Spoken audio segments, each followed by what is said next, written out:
What would you do if you saw an elderly woman waiting for 3 days in an airport, clutching a mysterious porcelain box?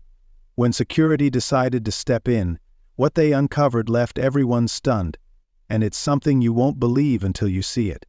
Stay tuned to the end of this story to find out the shocking truth. Before we dive into this unforgettable story, let us know in the comments where you're tuning in from today. And don't forget to like and subscribe for more gripping stories that will leave you thinking long after they end.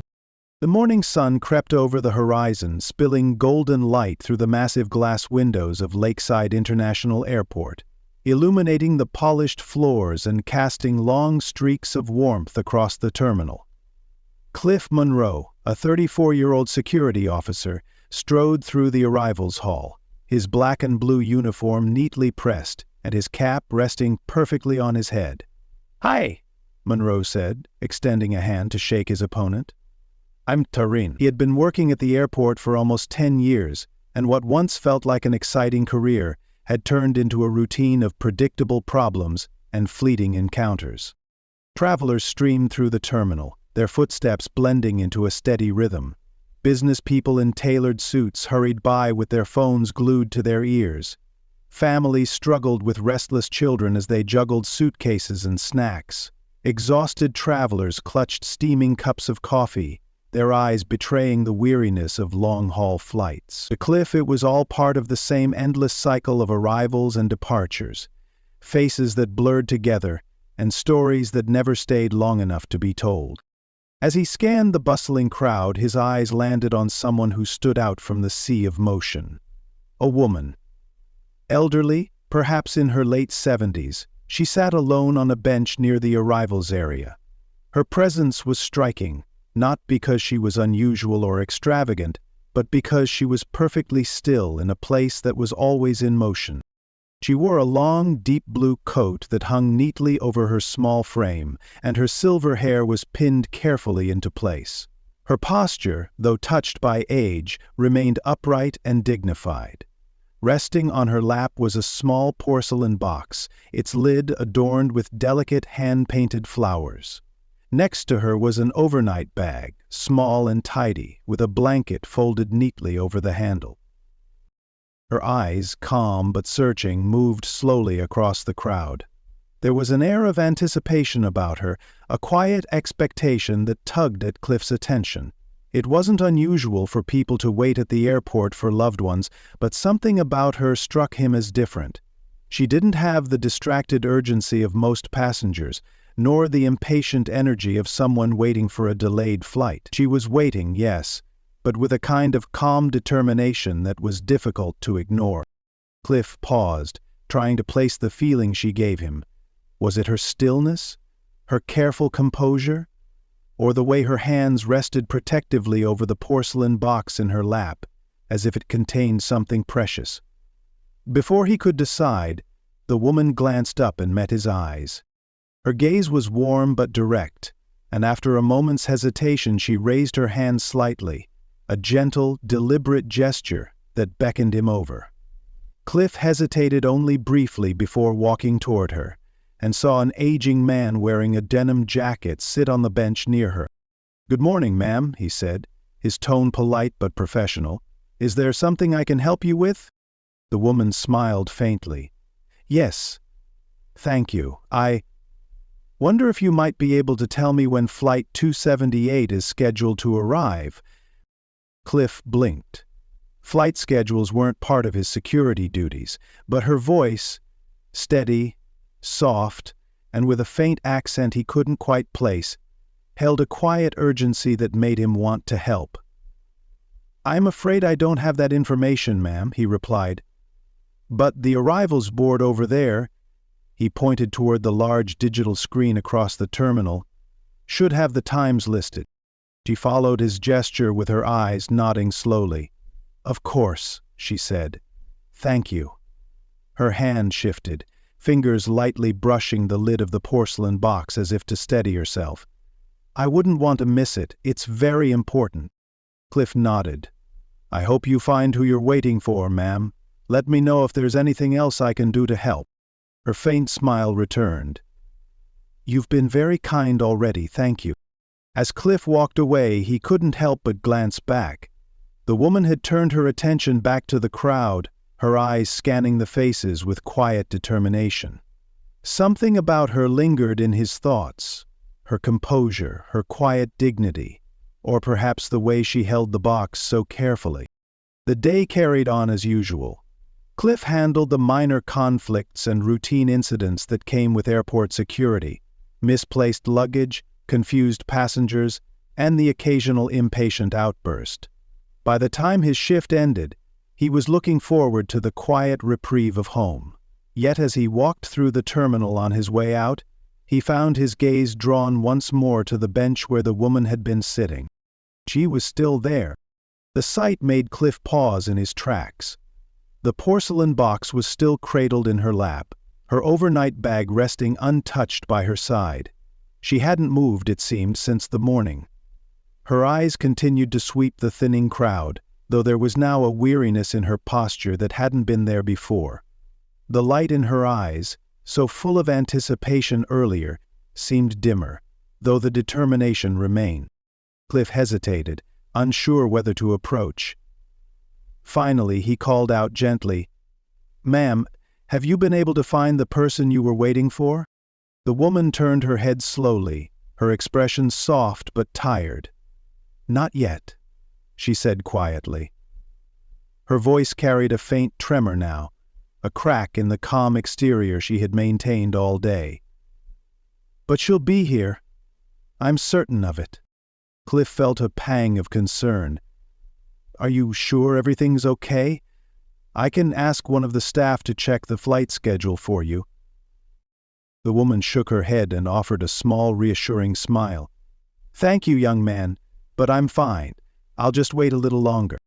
Cliff nodded, though her words left him uneasy. As he stepped outside into the cool evening air, he couldn't shake the image of her sitting alone, waiting. The porcelain box, the folded blanket, her calm resolve, it all felt like part of a story he didn't yet understand. On the drive home, his thoughts kept circling back to her. Who was she waiting for? And why did she seem so certain they would come? The questions gnawed at him, refusing to let go. Cliff placed his phone down with a sigh, leaning back in his worn-out chair. He rubbed his eyes, trying once again to rationalize the strange situation. Airports were places of waiting, after all. Delays happened all the time. Maybe the elderly woman's loved one had missed their connection, or perhaps there had been a miscommunication about the arrival time. But no matter how hard he tried to convince himself, something about the whole thing didn't sit right. The woman had been there in the morning, her porcelain box resting carefully on her lap, and she was still there in the evening when he left. That wasn't just a delay. It was too long, too strange. Unable to shake the thought, Cliff stood and began pacing the small confines of his living room. The scene replayed in his mind on a loop.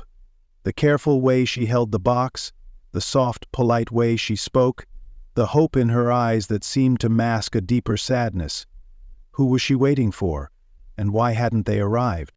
His eyes fell on a framed photo on the bookshelf, a picture of himself and his late mother, taken shortly before she passed. The sight made him pause. His mother, too, had spent her last years mostly alone. Her friends were gone, her children, himself included, too busy to visit as often as they should have. He remembered the loneliness in her eyes during those days, even when she smiled and assured him she was fine. Was that what he'd seen in the woman's gaze? Not just hope, but an unspoken loneliness? A quiet longing that only those who had been alone for too long could understand? He strained his eyes. Cliff shook his head, trying to dismiss the thought. He was projecting, reading too much into the situation. Still, the questions lingered. Was she okay? Was she still there, sitting on that bench, clutching that porcelain box as the hours passed? The thought followed him through the night. Lying in bed, staring at the ceiling, Cliff found no escape from it. What if the person she was waiting for never came? What if she was still sitting there, waiting in vain? He rolled over with a frustrated groan, punching his pillow. Why was this bothering him so much? He didn't even know her. He paused, but deep down, he knew the answer. It was the vulnerability he'd sensed in her, the quiet dignity that masked what might be a profound disappointment. It reminded him of his mother in her final years, and the countless times he wished he'd done more to ease her loneliness. When Cliff finally drifted into sleep, his dreams were restless and fragmented.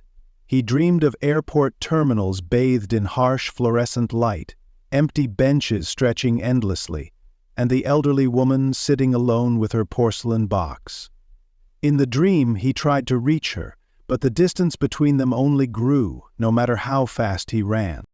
The shrill blare of his alarm pulled him from the dream, but the unease lingered like a shadow.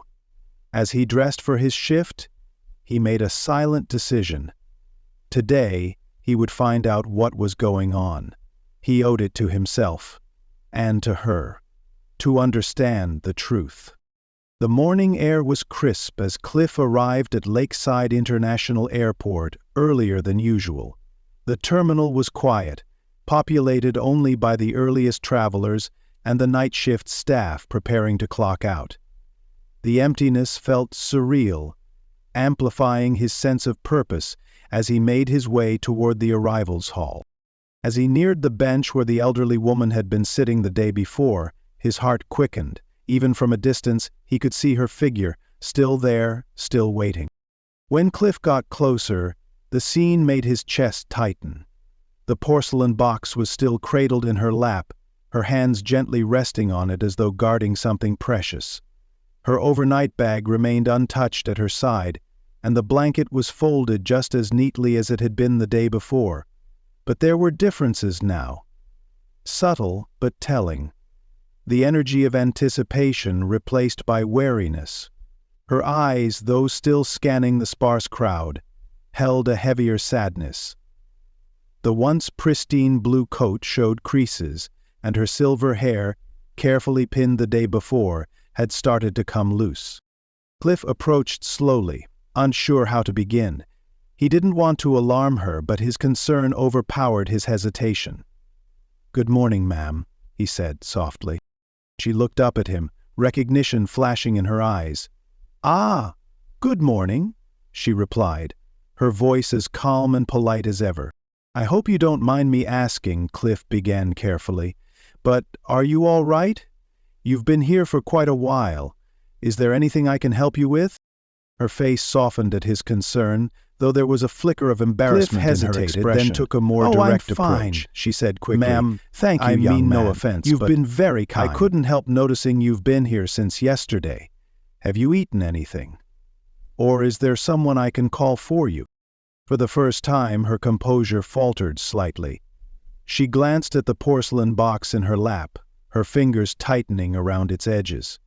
No, she said, her tone a bit firmer now. "There's no need. I'm waiting for someone very special, and she'll be here soon. I don't want to leave in case I miss her." Cliff nodded, sensing the desperation hidden beneath her calm exterior. "I understand," he said gently. "But if you need anything, a meal, some water, or even just someone to check on the flight for you, please let me know. My name's Cliff. I'm here all day." Her expression softened again, and she gave him a small, genuine smile. "Thank you, Cliff. You're a good young man. Your kindness means more than you know." As he walked away, her words stayed with him. But so did the unanswered questions. Who was she waiting for? Why hadn't they arrived? And why was she so insistent on staying, even after all this time? Cliff's mind raced as he walked briskly toward the operations room. The elderly woman's story haunted him. Her demeanor was calm, her voice filled with unwavering hope, but the situation felt wrong, so wrong that it churned unease in his stomach. She wasn't breaking any rules, but her prolonged stay and her guarded composure, coupled with the hints of desperation in her tone, made her more than just a curious case. Something was off, and Cliff couldn't shake the thought that she might be in danger, or worse, being taken advantage of. He resolved to keep a close eye on her throughout his shift. He would make sure she had access to water, and maybe he'd bring her a sandwich from the cafe. If by the end of the day there was still no sign of whoever she was waiting for, he'd have to take action, even if it meant having a difficult conversation. As the morning unfolded, Cliff found himself gravitating toward the bench more often than his duties required. Each time he found her sitting exactly as before with the porcelain box cradled in her lap. The crowd in the arrivals hall ebbed and flowed, but she remained a constant, a small, still figure amid the sea of movement. By mid-afternoon, her quiet determination seemed to have faded. Her posture slumped ever so slightly, and her gaze, once bright with hope, was now dimmed with uncertainty. The sight filled Cliff with a quiet sadness that he struggled to push away. Finally, near the end of his shift, Cliff made a decision. He couldn't just walk away, not without understanding more about her situation. With a steadying breath, he approached her again. "Ma'am," he began softly, "I hope you don't mind me asking, but I'm concerned about you. You've been here for a while now, and I just want to make sure everything's okay. Is there anything I can do to help? Maybe we could try to contact the person you're waiting for?" For a moment, the elderly woman seemed poised to deflect his concerns with her usual polite reassurances. But then, her expression faltered. The resolve she'd worn so steadfastly began to crack, and in its place, Cliff saw vulnerability, raw and unguarded. "You're very kind," she said finally, her voice trembling slightly. I suppose it wouldn't hurt to talk about it. My name is Eleanor Garrett." "It's nice to meet you, Mrs. Garrett," Cliff said, sitting down on the bench beside her, careful to keep a respectful distance. "I'm Cliff Monroe. Can you tell me about the person you're waiting for?" A faint, wistful smile touched Eleanor's lips. "Her name is Sophia," she said, her voice softening as she spoke the name. "She's my granddaughter, the light of my life." As she continued, Eleanor opened the porcelain box in her lap. Inside was a delicate silver bracelet, its charm engraved with the initials SM. The sight of it made Cliff's heart ache. "She was always so full of life, my Sophia," Eleanor went on. "But things haven't been easy for her. We lost touch for a while, years really.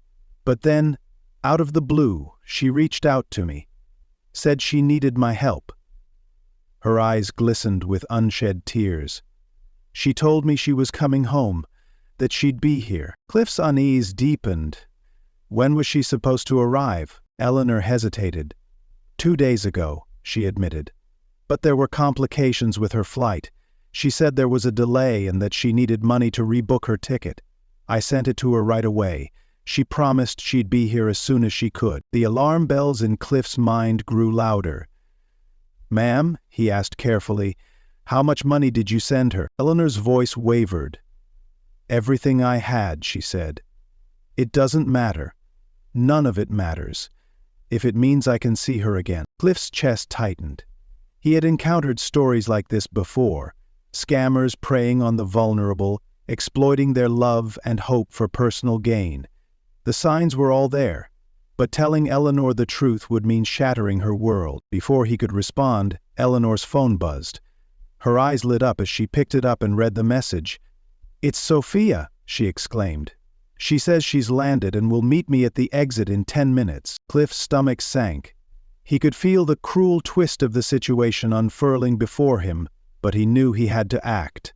Quickly and carefully. "Mrs. Garrett," he said, his voice firm but kind, "I need you to trust me. Can you do that?" Eleanor looked at him, confused but hesitant. "Of course. I'm going to take your phone for a moment," Cliff continued, "and I need you to stay here on this bench, no matter what happens. Don't move from this spot. Can you promise me that?" "Cliff, what's going on?" Eleanor asked, her voice tinged with alarm. "I'll explain everything," he assured her. "But right now it's important that you let me handle this. Please." Eleanor nodded slowly, her confusion giving way to tentative trust. Cliff took the phone and stepped away, dialing the airport's security hotline. Speaking in hushed, urgent tones, he explained the situation to his colleagues and requested immediate backup. Returning to the bench, he handed the phone back to Eleanor. "Just stay here," he repeated, his tone gentle but insistent. "I'll take care of everything." As the minutes ticked by, Cliff positioned himself discreetly nearby, his radio crackling softly with updates from the arriving security team. He scanned the arrivals area, his eyes sharp and focused. Finally, he spotted them. A man and a woman, moving through the crowd with deliberate ease. Their eyes flicked toward Eleanor, then lingered on her. Cliff's pulse quickened. These weren't family members or friends. They were opportunists, circling their prey. "Airport security, stay where you are!" Cliff's voice boomed, cutting through the commotion. Travelers nearby gasped, some backing away instinctively, while others watched with a mix of curiosity and alarm. A few pulled out their phones, recording the unfolding scene, their murmurs adding to the charged atmosphere. The suspects, realizing they were cornered and hopelessly outnumbered, hesitated. One of them raised his hands first, his expression a mixture of panic and resignation. The other followed suit moments later, muttering something under his breath. "On your knees, hands behind your head," Officer Sarah Chen commanded, her tone leaving no room for argument. The suspects complied, and within seconds the team moved in, handcuffing them with efficient precision. The sharp metallic clicks of the cuffs seemed to echo louder than the bustle of the airport around them. As the officers secured the suspects and began searching their belongings, Cliff knelt beside Eleanor. Her hands clutched the porcelain box as if it were the only thing tethering her to reality. "Mrs. Garrett," Cliff said softly, his tone calming and reassuring, "you're safe now. Those people aren't going to hurt you." Eleanor's lips trembled as she spoke, her voice barely audible. "What's happening, Cliff? Where's Sophia?" Cliff's heart clenched at the desperation in her eyes. He hesitated, weighing his words carefully. "Eleanor," he said gently, "I need to tell you something, and it's not going to be easy to hear. Sophia, the person you've been speaking to, doesn't exist. Those people used her name and her story to manipulate you." The words hung in the air, heavy with finality. Eleanor's expression shifted from confusion to disbelief and finally to devastation. Her grip on the porcelain box tightened as her shoulders slumped. "No," she whispered, shaking her head. "That can't be true. She's real, she has to be real." Cliff reached out, his hand resting lightly on her shoulder. "I'm so sorry, Eleanor. I know this is painful. But those people, they've done this to others before. They build fake relationships to gain trust and steal money. It's a horrible, cruel scam." Tears welled up in Eleanor's eyes as she clung to the last shreds of hope. "But we talked every day. She knew everything about me, my favorite flowers, my late husband's favorite songs. How could it all be a lie?" Cliff sighed, the weight of the moment pressing heavily on him. "They're skilled at what they do," he said softly. "They learn everything they can about their victims to make the lies feel real. But it doesn't make what you felt any less valid, Eleanor. Your kindness and trust were real." Eleanor's trembling hands opened the porcelain box. Inside, the delicate silver bracelet with Sophia's initials gleamed faintly under the airport lights. "I wanted to give her this," she murmured. "It was my mother's. I thought it would remind her that she wasn't alone." The sight of the bracelet, so personal and symbolic, made Cliff's chest ache. "She's not alone," he said, quietly. "You're not alone either. I'm here, and I'll help you through this." The suspects were escorted away by security, leaving a momentary quiet around Cliff and Eleanor. She sat on the bench, her shoulders hunched, her spirit visibly crushed. Around them the airport returned to its usual rhythm, travelers bustling past without a second glance. Cliff sat down beside her. "Eleanor," he began gently, "I know it feels like the world has fallen apart right now, but you're not to blame for this. They took advantage of your kindness and hope. Two things this world desperately needs more of." Tears slid silently down her cheeks. "I was so foolish," she whispered, I gave them everything, all the money I had. I don't even know what I'm going to do now." Cliff reached into his pocket and handed her a small card.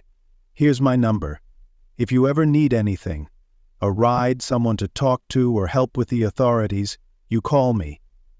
Anytime, day or night." Eleanor took the card with trembling hands. "I don't want to impose, Cliff. You've already done so much. I'm looking to replace myself in my current post as professor of bioscience." "You're not imposing," he said firmly. "You're not alone in this. We'll get through it together." Eleanor nodded, a small spark of gratitude lighting her tear-filled eyes. "Thank you," she said softly, "for everything." As Cliff walked Eleanor out of the arrivals hall, he glanced back at the bench where the porcelain box had rested for so long. It was empty now, but its presence lingered in his mind, a poignant symbol of hope and heartbreak. The road ahead for Eleanor would be difficult. The betrayal she'd endured wouldn't heal overnight, but Cliff was determined to be there for her, every step of the way. They passed through the sliding doors into the cool evening air, leaving behind the chaos of the airport, but carrying forward the start of a new chapter, one built on resilience, kindness, and the promise of brighter days. The story of Eleanor Garrett reminds us of the vulnerabilities we all carry, the strength found in hope, and the deep scars that deception can leave behind.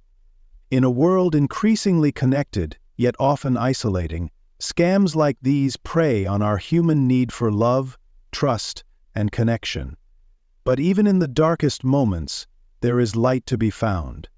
Through acts of kindness, compassion, and standing together against those who exploit the innocent. What would you do if you encountered someone like Eleanor, alone, waiting and holding on to hope?